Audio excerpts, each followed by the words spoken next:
Now, students, let us try to have a discussion on the concept of reviews, but in the context of a testing. Reviews का concept जो है वो बहुत simple सा है. Reviews का मतलब ये है कि before we start actually the test process, जिसको हम लोग dynamic testing बोलते हैं. Dynamic testing से मुराद ये है कि you have to migrate the code from the developer server to the testing server. आपको टेस्टिंग की जो आपकी इन्वायरमेंट है वो बिल्कुल वही क्रिएट करनी पड़ती है जो डेवलपमेंट की है एंड अदर सो ऑन. यानी जो आपको फॉर्मल टेस्ट प्रोसेस के लिए इन्वायरमेंट चाहिए या जो स्टेप चाहिए, रिव्यूज उससे पहले का एक स्टेप है. यानी it is a sort of informal testing, जिसको हम लोग स्टैटिक टेस्टिंग भी बोलते हैं. स्टैटिक टेस्टिंग से मुराद कतई ये नहीं है कि हम लोग सिर्फ चीजों को व्यू कर रहे हैं. स्टैटिक टेस्टिंग से मुराद दो तीन चीजें हैं. सबसे इंपॉर्टेंट चीज ये है कि फॉर एग्जांपल बहुत सारी कॉमन इश्यूज होते हैं जिसको हम लोग अमूमन FAQs बोलते हैं या विकी बोलते हैं. यानी ऐसे इश्यूज जो कॉमनली हर रिलीज में फॉर एग्जांपल कॉन्स्टेंटली आ रहे हैं, अगर वही इश्यूज दोबारा से हम टेस्टिंग एनवायरनमेंट को पास कर देंगे तो it will cost us. Number one, तो रिव्यूज का जो कोर कॉन्सेप्ट ये है कि हम before the execution of the code, क्योंकि जो डायनामिक टेस्टिंग है it works with the code, लेकिन जो हमारी रिव्यूज हैं it work with the artefact. And keep this thing in mind, code is also a very key artefact. So review से मुराद ये है कि हम लोग इनफॉर्मल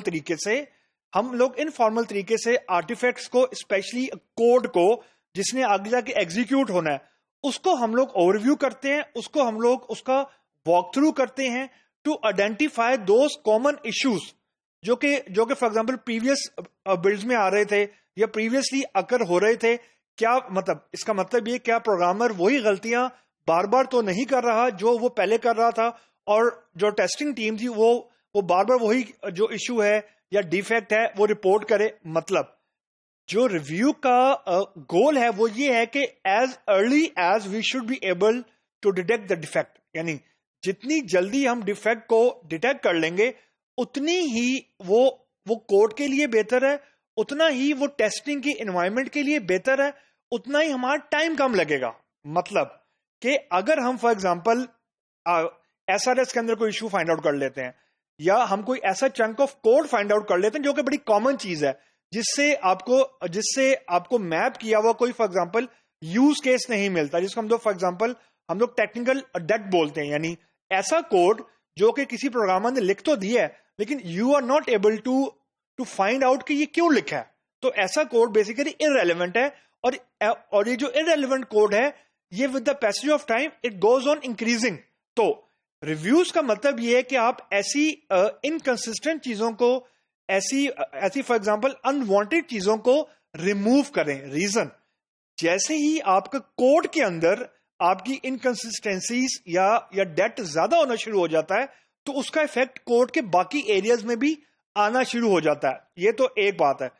दूसरी बात है कि जब आपके अनवांटेड कोड का इंपैक्ट दूसरे एरियाज में आना शुरू होता है तो एक सर्टेन लिमिट के बाद जो उसका इंपैक्ट है वो आउट ऑफ कंट्रोल हो जाता है. मतलब जिसको हम लोग बोलते हैं कि you fix one defect at the cost of opening the other defects. यानी रिपल इफेक्ट आना शुरू हो जाते हैं कि यू डोंट नो कि आपने फॉर एग्जांपल एक डिफेक्ट को फिक्स किया, लेकिन एक डिफेक्ट को फिक्स करने के साथ साथ आपने फॉर एग्जांपल 6 डिफेक्ट जो पहले क्लोज से वो रीओपन हो गए. मतलब जब हम ये कहते हैं कि जी टेक्निकल डेट मौजूद है कोड के अंदर, तो वो ज्यादातर वर्क अराउंड होता है.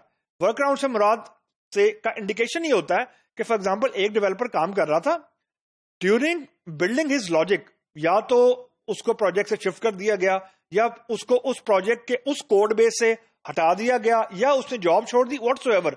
यानी वो जिस कोड के ऊपर वो काम कर रहा था या जिस लॉजिक के ऊपर वो काम कर रहा था वो लॉजिक इनकम्प्लीट थी. अब दूसरा डेवलपर आया, हो सकता उसने या तो उसकी हुई बनाई हुई लॉजिक को आगे कंटिन्यू किया, ये बेस्ट केस है. वर्स्ट केस और कॉमन केस ये है कि डेवलपर ने दोबारा से लॉजिक लिखना शुरू कर दी और जो पहले लिखी हुई लॉजिक थी वो वहीं पे रही, उसने उसको रिमूव नहीं किया, बिकॉज हैविंग अ फियर कि अगर वो एग्जिस्टिंग कोड बेस को डिलीट करेगा तो हो सकता है कि उसकी वजह से कोई और चीज भी हिट हो जाए। तो रिव्यू से मुराद होती है कि अनवांटेड चीजों को इनफॉर्मल तरीके से रिमूव करना, नॉइस को रिड्यूस करना, यानी फॉर्मल तरीके से नहीं। और फॉर्मल तरीके से मुराद ही होती है कि you set a timeline, you set certain goals, you set certain deadlines, you allocate formal resources, machines and so on. ये एक इनफॉर्मल तरीका है कि you sit with the developer, you sit with the design team and try to find out कि क्या common issues तो दोबारा से सरफेस नहीं हो रहे, जस्ट ड्यू टू ओवरलुकिंग और नेग्लिजेंस और just due to the lack of time.